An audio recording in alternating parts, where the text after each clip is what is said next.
It is 2 a.m. You are at a dark highway service area. Rows of massive semi-trucks sit parked completely still. Yet their engines are roaring. A low, constant hum vibrates through the cold air. To most people, this looks like pure negligence. It feels like a massive waste of fuel, a slap in the face of the environment. But if one of those engines suddenly stops, $1 million batch of medicine turns into poison. Tomorrow morning, an exhausted driver might lose control of a 40-ton missile on the highway next to you. This noise is not a mistake. It is a fragile line, keeping your world from falling apart. Environmental crime at 2 a.m. And the truth behind your yogurt. We love to blame truck drivers.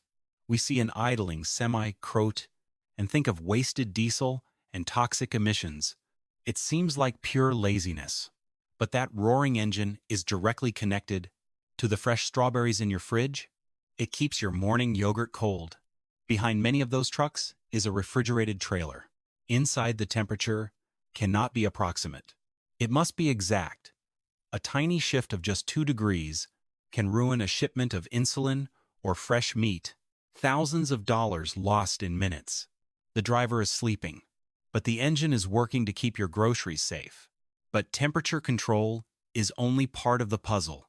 There is an invisible enemy, waiting the moment the ignition turns off. A cold engine is a dying engine. The battle against physics and lessons from a 1960s. Oil stove.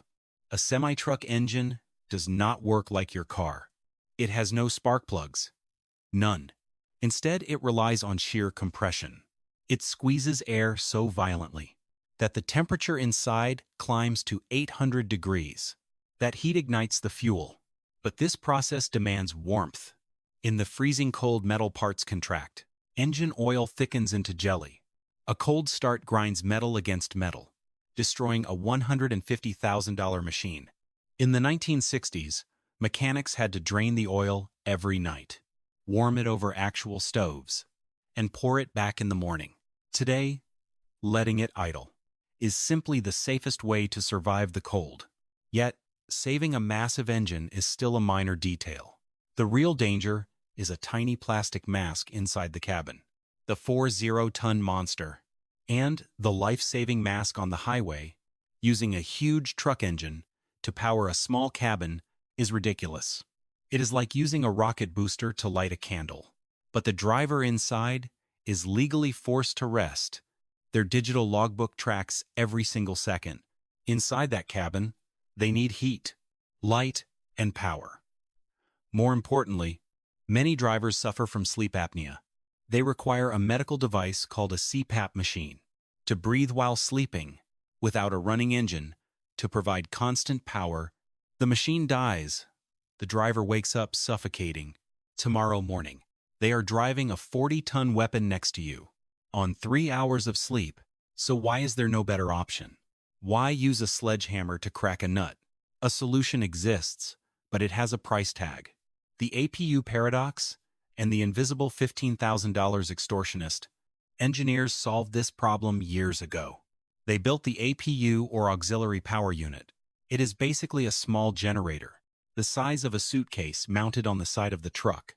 It provides heat, AC, and electricity using a fraction of the fuel. It is quiet. It is clean. But it costs $15,000 to install. For large corporations, this is a minor investment. For an independent truck driver living on razor-thin margins, it is impossible without cheap plug-in infrastructure. At truck stops, these drivers have no choice. They must burn diesel just to survive the night.